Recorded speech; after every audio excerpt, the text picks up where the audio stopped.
Hello friends, today I would like to give you an example of the way in which the media distorts the truth of what happened in Amsterdam at the weekend, and also the way in which it minimizes Israeli aggression, okay? I know it's a lot, everything is a lot, but we are going to watch an ABC News story together and I am going to unpack parts of it for you. And shout out to all the teachers that are going to play this to their students later. All right, here we go. Tensions in the Middle East spilling onto the streets of Amsterdam. Groups of young men scour the Dutch capital, hunting down Israeli soccer fans. Now you know how it feels, sir? Many are ambushed, kicked and beaten before their attackers flee. Some of them went with knives to kill us, to stab us. Those who'd travelled from Tel Aviv are now desperate to return home. Okay, so we're 30 seconds into this story. And for context, this is the first story that ABC viewers got out of Amsterdam. It aired on Saturday. 30 seconds in, and there's this sort of very clear narrative that's being painted, right? You have groups of young men scouring, hunting, ambushing, kicking and beating Israeli soccer fans before fleeing.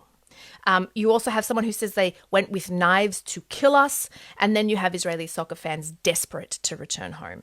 Okay, so there's this very kind of clear picture that is emerging with quite loaded language. So if you take just the word hunting, for example, like there's certain connotations to a hunt, isn't there? You have predator and you have prey.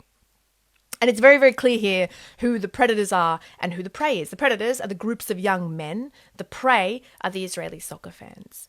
And in hunting, you also have the kind of innocence that's ascribed to prey, right? Because it is the predator that scours, looking for the prey. The prey doesn't scour back.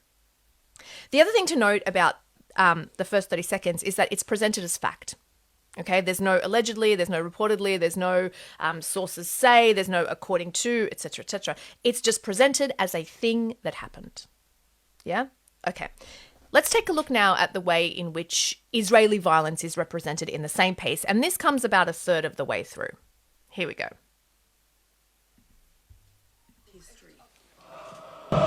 Tensions were high leading up to the match between Dutch side Ajax and Israeli club Maccabi Tel Aviv.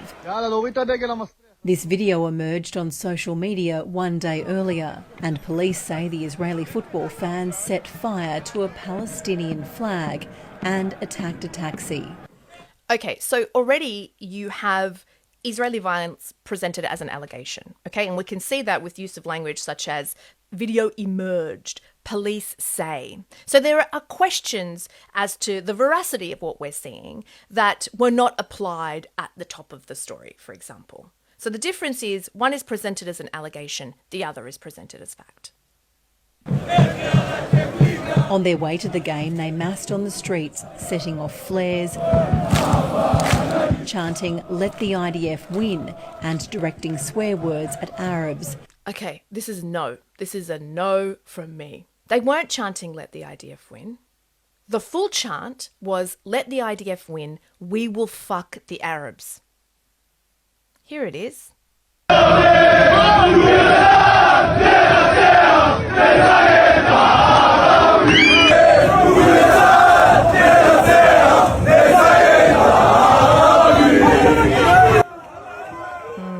Charming. None of that, though, was included in the ABC piece. We didn't see any of that vision. And the bit about "we will fuck the Arabs" ended up in the ABC story minimised as directing swear words at Arabs, which is very different. Yeah, because if I saw an Arab there and I said, "Hey, you're a shithead," that's me directing a swear word at an Arab. Groups of men chanting en masse in a public square, "We will fuck the Arabs." I'm going to put it diplomatically, that's a very bad vibe. Anyone chanting that anywhere is a very bad vibe, let alone Israeli men chanting that in November of 2024 as Israel is 13 months into perpetrating, I don't even know what to call it. I don't even know what word to use. Perpetrating one of the greatest atrocities that we have seen in our lifetime. Yeah, it puts a real different spin on directing swear words at Arabs. There were other chants too, and this has been very widely reported, that Israeli soccer fans were chanting, "There are no schools in Gaza because there are no children in Gaza."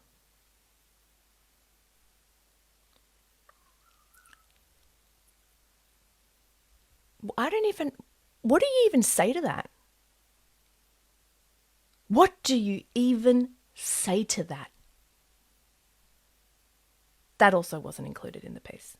Also, and you will just have to trust me on this because we're not going to watch the full thing, but there were 6 voices included in the piece, right? 2 were Israeli soccer fans, 3 were Dutch officials. I think you had the mayor, you had the police, you had the prime minister, and then you had a Jewish lady at the end, right? So you have 6 voices. Nowhere in the piece were the voices of Arabs included. Nowhere in the piece were the voices of anyone that had been attacked by Israeli soccer fans included. Nowhere in the piece were the voices of just Dutch people going about their business. It was very, very clear whose perspective and whose suffering was prominent.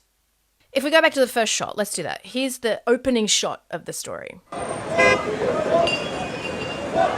Tensions in the Middle East spilling onto the streets of Amsterdam. Okay, for a story that has sold itself as pro-Palestinian protesters attack Israeli soccer fans in Amsterdam, right? That opening shot, that first piece of visual evidence, is not pro-Palestinian protesters attacking Israeli soccer fans. It is Israeli soccer fans attacking a Dutch person. And the reason that we know that is because the person that filmed that vision is very fucking angry on the internet about media organizations using it to portray the literal opposite of what happened. Also, if the first piece of visual evidence in your story contradicts the way the story is sold, would you not reconsider the way you sell the story? Also, if you have that piece of visual evidence, would you not elaborate on it further in the piece? Also, would you not think differently about the way that you portray predator and prey? Victim and perpetrator. Innocent, guilty. Anyway, these are my questions. And my very real concern is that the mainstream media, legacy media, whatever you want to call it, it's no longer the sole arbiter of the narrative. It has not been for many years, right? But if it keeps behaving the way that it has always behaved, in situations where the stakes are high and evidence emerges in other spaces that contradicts or at least sheds a very significantly different light on what is reported in the mainstream press, then the mainstream press is just going to hemorrhage trust further and further and further and further. Because you're going to have people who will have seen something on social media and go, hang on a second, why am I seeing this here and it's not being reported here? And that's a good question. Anywho, it is a lot. All right, see ya.